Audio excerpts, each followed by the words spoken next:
নমস্কার বন্ধুরা, সনাতনী হিন্দু অনলাইন ইউটিউব চ্যানেলে আপনাদের সবাইকে স্বাগতম। বন্ধুরা, সনাতন ধর্মে এমন একটি শক্তিশালী মন্ত্র আছে যা অকাল মৃত্যু রোধ করতে এবং জীবন থেকে যাবতীয় নেতিবাচক শক্তি দূর করতে সক্ষম। আজ আমরা জানব দেবাদিদেব মহাদেবের অত্যন্ত প্রিয় মহামৃত্যুঞ্জয় মন্ত্র সম্পর্কে, এর গভীর অর্থ, অলৌকিক উৎপত্তি কথা এবং এটি জপ করার বিস্ময়কর উপকারিতা। বন্ধুরা, প্রথমে আমি শুদ্ধভাবে আপনাদের সামনে এই মন্ত্রটি পাঠ করে শোনাচ্ছি।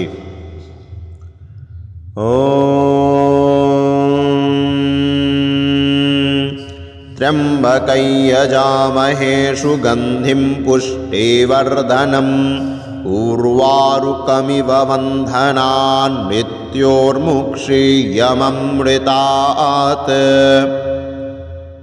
এবার আমি আপনাদের সামনে মন্ত্রটির সরল বাংলা অর্থ উপস্থাপন করছি। আমরা সেই ত্রিনয়নধারী মহাদেবের পূজা করি, যিনি সুবাসিত, অর্থাৎ যাঁর উপস্থিতি জগৎকে আনন্দিত করে, যিনি সমস্ত প্রাণীকুলকে পুষ্ট করেন এবং আধ্যাত্মিক শক্তি বৃদ্ধি করেন। একটি পাকা শশা যেমন লতার বন্ধন থেকে সহজেই মুক্ত হয়ে যায়, তেমনি মৃত্যুভয় এবং জন্মমৃত্যু চক্র থেকে যেন আমরা মুক্তি পাই, কিন্তু অমৃত অর্থাৎ মোক্ষ থেকে যেন বিচ্যুত না হই।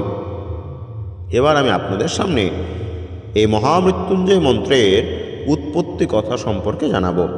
বন্ধুরা, এই মন্ত্রের উৎপত্তির পিছনে রয়েছে ঋষি মার্কণ্ডেয়ের এক অসাধারণ কাহিনী।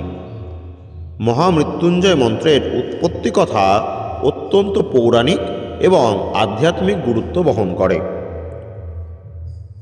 ঋষি মার্কণ্ডেয়ের উপাখ্যান। পৌরাণিক কাহিনী অনুসারে ঋষি মার্কণ্ডেয় মহাদেব শিবের একজন পরম ভক্ত ছিলেন, কিন্তু তার কপালে অকাল মৃত্যু লেখা ছিল। তিনি 16 বছর বয়সে মৃত্যুবরণ করবেন বলে ভবিষ্যৎবাণী করা হয়েছিল। তার এই অকাল মৃত্যুর ভয়ে ঋষি মার্কণ্ডেয় শিবের কাছে জীবনের জন্য প্রার্থনা করতে শুরু করেন। মহামৃত্যুঞ্জয় মন্ত্রের উৎপত্তি। মার্কণ্ডেয় অত্যন্ত ভক্তি ও নিষ্ঠার সঙ্গে কঠোর তপস্যা করতে থাকেন এবং শিবের স্তব করতে থাকেন।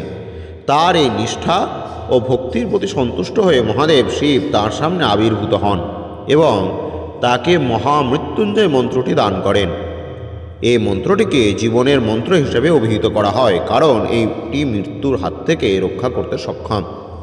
মৃত্যুর ঠিক আগ মুহূর্তে যখন যমরাজ স্বয়ং তার প্রাণ নিতে আসেন, তখন বালক মার্কণ্ডেয় শিবলিঙ্গ জড়িয়ে ধরে অত্যন্ত যত্ন ও নিষ্ঠার সঙ্গে এই মন্ত্র জপ করতে শুরু করেন। ভক্তের প্রাণের টানে স্বয়ং মহাদেব আবির্ভূত হন এবং যমরাজকে পরাজিত করে মার্কণ্ডেয়কে চিরঞ্জীবী বর প্রদান করেন। সেই থেকেই এই মন্ত্র মহামৃত্যুঞ্জয় মন্ত্র নামে পরিচিত। বন্ধুরা, এই মন্ত্রের উপকারিতা অর্থাৎ নিয়মিত এই মন্ত্র জপ করলে কি কি ফল লাভ হয় সেই সম্পর্কে আমি এবার আপনাদেরকে জানাবো। 1 নাম্বার, মানসিক শান্তি। এটি মন থেকে ভয়, দুশ্চিন্তা এবং মানসিক অবসাদ দূর করে। 2 নাম্বার, আরোগ্য লাভ। দীর্ঘস্থায়ী রোগ থেকে মুক্তি পেতে এবং সুস্বাস্থ্য বজায় রাখতে এটি মহৌষধি হিসাবে কাজ করে। 3 নাম্বার, সুরক্ষা কবচ। দুর্ঘটনা এবং অকাল মৃত্যুর ভয় থেকে এই মহামৃত্যুঞ্জয় মন্ত্র আমাদেরকে রক্ষা করে। 4 নম্বর, সফলতা। এই মহামৃত্যুঞ্জয় মন্ত্র মানুষের আত্মবিশ্বাস বাড়ায় এবং কাজে একাগ্রতা ফিরিয়ে আনে। এইবার আমি আপনাদের সামনে উপসংহার হিসাবে কিছু বলতে চাই। আপনারা মনে রাখবেন, এই মন্ত্র পাঠ করার সবথেকে উপযুক্ত সময় হলো ব্রহ্ম মুহূর্ত, অর্থাৎ ভোর 4টে থেকে সকাল 6টা পর্যন্ত। তবে ভক্তি ভরে যে কোনো সময় এই মন্ত্র পাঠ করা সম্ভব বা পাঠ করা যায়।